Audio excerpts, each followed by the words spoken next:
G'day folks, I'm Wayne, Land and Bay Fishing. Welcome back to the channel. Today we're going to have a look at the Pulley Rig.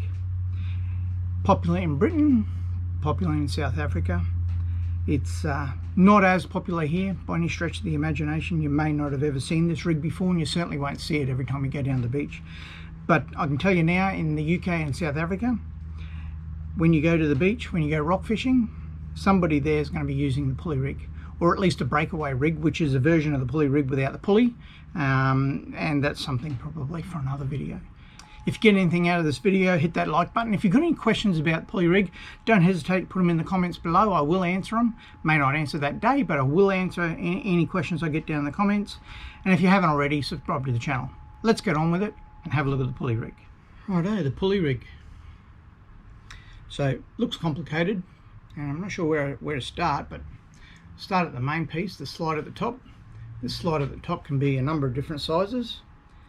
This one here is a little bit bigger because I'm using quite heavy line here. I used the heavier line just so that you guys could see it. The particular length this one is much shorter than I would normally use. The length is probably another 1.5 feet longer in reality, but very difficult to video by making a long pulley rig. So rather than start at the slide, we'll start from the bottom, and I'll just go through the components back to the sinker. We start here with the dangle, then we've got the hook to suit your species. We've got a length of leader material or fluorocarbon that you'd normally use for that particular species of fish. Swivel, bead, the slide. From the slide we go back down. You've got the same bit of fluorocarbon. You've got a bead this side. What the beads do is basically just act as knot protectors, as well as a little bit of an attractant colour in the water. We go down to the swivel, a bead in between the swivel and the impact shield. We've got breakaway line. The breakaway line is probably less than half the line strength that you're using as your main line. Swivel, clip and sinker. The reason you use a clip there is through the course of a session you may change sinker to a different weight to suit the current. As the current changes, you may change locations and change your sinker according to the area that you're throwing in. So that's a Pulley Rig in a nutshell. Before we go into the components, I'll just show you how it works. Impact shield is made so that when the water hits it, the dangle releases and immediately moves away from your main line because of the buoyancy here in the dangle.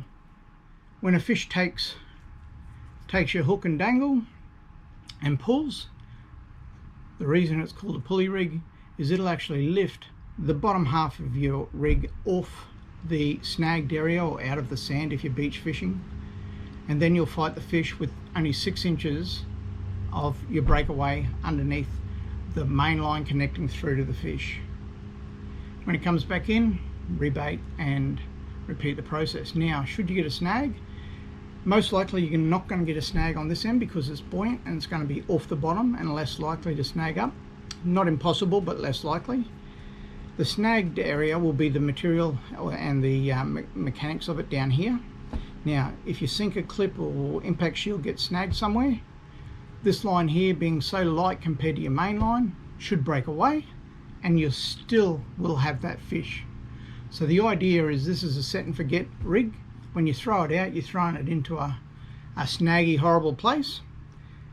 It'll set and you just leave it alone. This is quite a big bait, so your pickers will pick and hopefully create a bit of activity, attracting a bigger fish. When that predator comes along, it'll chase those smaller fish out of the way. There'll still be enough of a meal here for the bigger fish to be inviting, and he'll take it and run. So that's how a Pulley Rig works. Go through the components. I'll start at this end. The dangles I make myself. As I've already mentioned, you put as much or as little material on these dangles as you want. The middle is just a little bit of wire that you'll use as shark trace. You have your ring on one side and just a turned over wire with a clip at the other end. The clips are just your little sleeves that you crush.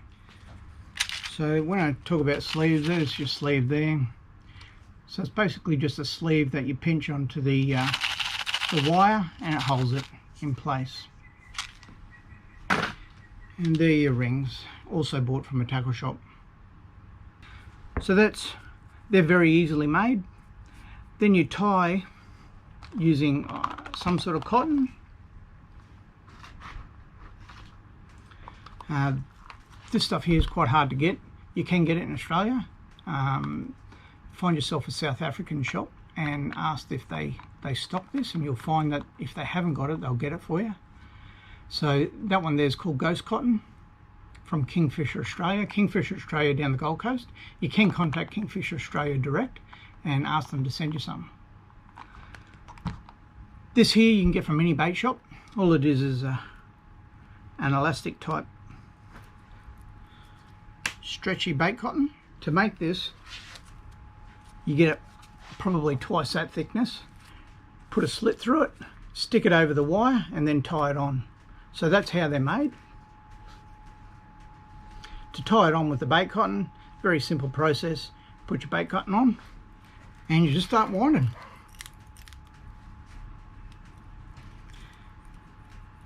Just like that. Once it's tied in place, lock it off with a half hitch or two.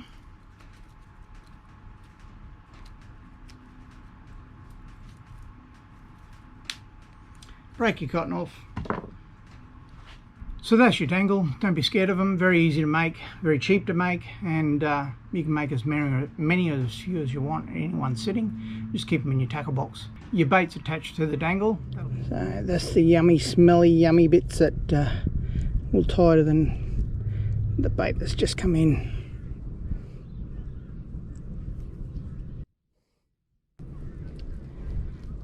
That'll be another video how you attach the bait, but it's basically, effectively, it's just tied on just exactly the same way you tie this onto your wire, your polystyrene onto your wire. You tie your bait onto your dangle. So layer your bait, tie it up, hook to suit your species. It won't go into hooks. Your leader material here will be a lot longer than this. Like I said, this is only done for the video. So this will be your fluorocarbon leader, up to a swivel. From here you've got your pulley, which is effectively just a slide with a swivel on it. The slide comes in all sorts of sizes, you can see here, from really small ones up to really big ones. I put beads either side of the equipment that I use, so you'll see a bead in between each piece, a bead in between the swivel and the slide, a bead in between the slide here and the next swivel down. From the swivel, this breakaway, how that's made is basically your light line, your breakaway clip. That can be any one of a number of different breakaway clips. The breakaway clips come in varying sizes. You can see there's 4 here. The 4 different ones here all work. I personally like the little metal one. Very easy to use, very cheap to lose if you do lose one, and very easy to get. You can find these at a number of different tackle shops. Then you've got your swivel, clip and sinker. This can be any sort of combination here. You don't even need a swivel and a clip. If you want to, you just do a little loop in your line and attach your line direct to your sinker, as you can see on this one here. So you don't need to use the hardware down there if you don't want to or don't have it. You can just use it straight through. As long as your line here is effectively less than half strength of the main line. This is a different sort of impact shield just while I got it in my hand. This one here, you can see that actually holds the dangle or the hook completely. It doesn't come away. Much better for casting. You have to be very careful when using these, because you bump it and your dangle or hook is going to separate from this very easily, but won't separate from this at all. The trouble with these ones, you can't use a really thick gauge hook. You just can't get it in there. How it works, the impact of the water when you cast, sinker goes in first, the water rushes up, hits this plate, pushes the plate up, and effectively it's a release clip that releases your dangle or your hook. So that's the pulley rig in a nutshell. Lots of different sinkers you can use. If you're out in really heavy surf, lots of current, you might use a really big sinker like this. Obviously you're going to have to cater for this sort of weight with your rod and line class and the reel that you're using. But this one here is from Gemini. Gemini, I think, is a New South Wales company. You can get these sinkers in most places, most tackle shops they supply. And the whole idea here is it'll grip the sand or the rocks or whatever it's snagged in, and then when you get either a fish runs or when you lift, this will break away and hopefully act like a bit of a torpedo and come out of that snag, weed or sand or whatever it's trapped in. Very much like a sand sinker or surf sinker. A little bit less complex, this one.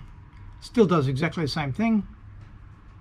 You got the two sides that break away when you pull on the main line.